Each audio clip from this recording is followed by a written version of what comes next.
যারা নেককার স্ত্রী তাদের চারটা চিহ্ন থাকে, চারটা গুণ থাকে। নবীজি বলছে এই চারটা গুণ যদি কোনো স্ত্রীর মধ্যে থাকে তাহলে বুঝে নিয়ে ওই স্ত্রী নেককার এবং ওই স্ত্রী জান্নাতি স্ত্রী। যেরকম সুবহানাল্লাহ।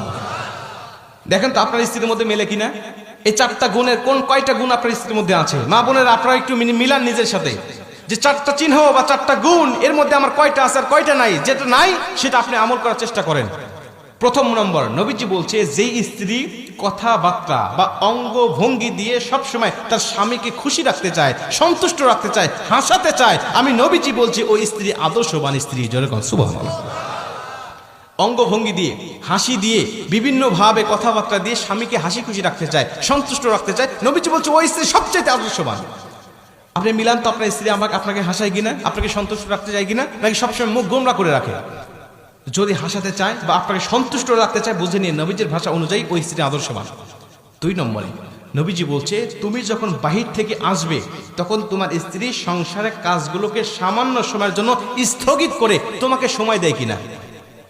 আদর্শবান স্ত্রী সাময়িক সময়ের জন্য সংসারের কাজগুলোকে স্থগিত রেখে বা একটু স্টপ রেখে তখন স্বামীকে সঙ্গ দিবে।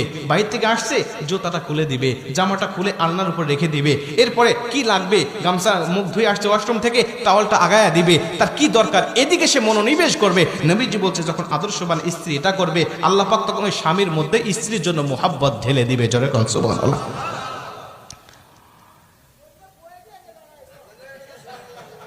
চাচা কি কয় একটা কি যে মুসিবতে আছে না আপনার, আমি তো বুঝতে পারতেছি। তো এইটা হলো 2 নম্বরে, তার মধ্যে 2টার মধ্যে 2টাই নাই, এটাই তো। আচ্ছা 2টা ফেল। গাজীপুরের মায়েরা আপনাদের দুর্নাম হয়ে যাচ্ছে কিন্তু। এরপরে 3 নম্বরে নবীজি বলছে যখন স্বামী মানসিকভাবে অশান্তির মধ্যে থাকবে, ব্যবসা বাণিজ্যে লস খাইছে বা কোনো দুর্ঘটনা ঘটছে, কোন একটা মানসিক ডিপ্রেশনের মধ্যে স্বামী আছে, তখন নেককার স্ত্রী যারা তারা স্বামীর ভুল না ধরে স্বামীকে মানসিকভাবে তাকে বিভিন্ন সাপোর্ট দিতে থাকে, প্রশান্তি দেয় বা সাপোর্ট দিতে থাকে যে আচ্ছা তুমি যেটা করছো সমস্যা নাই, তুমি ব্যবসায় লস খাইছে তো সমস্যা নাই, আল্লাহ আবারও আমাদেরকে আরো ভালো কিছু দিবে। আর যারা বদকার স্ত্রী তারা বলে আমি কইছিলাম তোমাকে এটা না করার জন্য, আমি কইছিলাম এই ব্যবসাটা না করার জন্য, আমি কইছিলাম ওই জায়গায় না যাওয়ার জন্য, তুমি আমার কথা শোনো না, এখন কেমন লাগে দেখো।